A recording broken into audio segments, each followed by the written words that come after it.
Hi again, Kenneth Scott Latourette, A History of Christianity, page 210, dealing with Dionysius the Areopagite. By the end of the 5th century, Christian mysticism was beginning to be profoundly molded by Neo-Platonism, an influence which has persisted until our own day. Very potent were the writings ascribed to Dionysius the Areopagite, mentioned in the Acts of the Apostles as a convert of Paul at Athens. Dionysius was not their author, for they seem to have been composed either in the last quarter of the 5th century or the first half of the 6th century, perhaps by a monk or a bishop. Some of the terminology is Christian, but the basic conceptions are primarily Neo-Platonic. God, who is supra-personal, supra-essential essence, above either time or eternity, who is the source of the universe and who pervades it, from whom constantly issue emanations, exercises his power through 9 orders of celestial beings, and does so on earth through the hierarchy of the Church, which corresponds to the celestial hierarchy and which begins with bishops as the highest rank, has priests in the 2nd rank, and deacons in the 3rd and lowest rank. Every hierarchy culminates in Jesus Christ. The Sacraments, administered by the Ecclesiastical hierarchy, are the channel of the divine operation of grace. Perhaps in an effort to escape the extreme dualism and the widely prevalent Manichaeism, the Pseudo-Dionysius, stressing what had come down from Platonism and Neo-Platonism, held that sin is largely negative, that there is nothing that is inherently evil, and that in all evil is some good. Salvation is regarded as the deification of the saved, and deification is the highest possible resemblance to God and union with Him.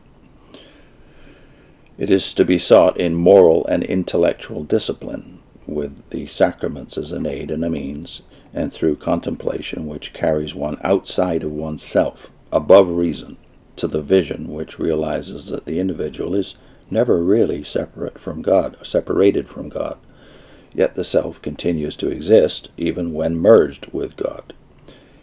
Here were views which either did not emphasize or were contrary to such basic Christian convictions as the creation of the world by the will of God, the corruption of man through man's voluntary rebellion against God, the redemption of man through the self-giving of God in the Incarnation, the costly sacrifice on the cross, and the new birth through the Holy Spirit.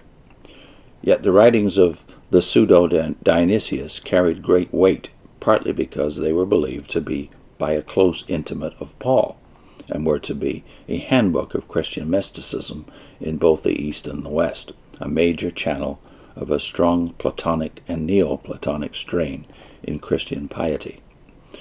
It was not only in Christian mysticism that the writings of Dionysius the Areopagite were influential. They also made an impression on Christian thought. For instance, the outstanding Western theologian of the Middle Ages, Thomas Aquinas, quoted from them extensively. Then he has a short paragraph on other forms of private worship and devotion. It was not only, or even chiefly, through the Pseudo-Dionysius that the spirit of contemplation and prayer was nourished among Christians. There was much family and private reading of religious books. This was true of the writings included in the Scriptures. Both books were expensive, for printing was still centuries in the future, and literacy was by no means universal. But many individuals and families had copies of the Scriptures, and the temper of the Church encouraged Bible reading by individuals and groups. Translations of all or parts of the Bible were made into several of the vernaculars. Many Christian books not included in the canon were also widely circulated. Works of a devotional nature continued to be written. Famous among these was Augustine's Confessions. Late in the 5th or early in the 6th century there appeared in Gaul the Contemplative Life by Julianus Pomerius, who had Augustine as his model. These were only 2 among many from both the western and eastern sections of the Church on which contemporaries and later generations nourished their faith.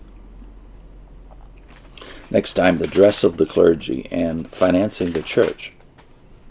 I'll put in a link to Jacques Ellul, who was a very decided opinion on these changes that were operating in the church in the 4th, 5th, and 6th centuries.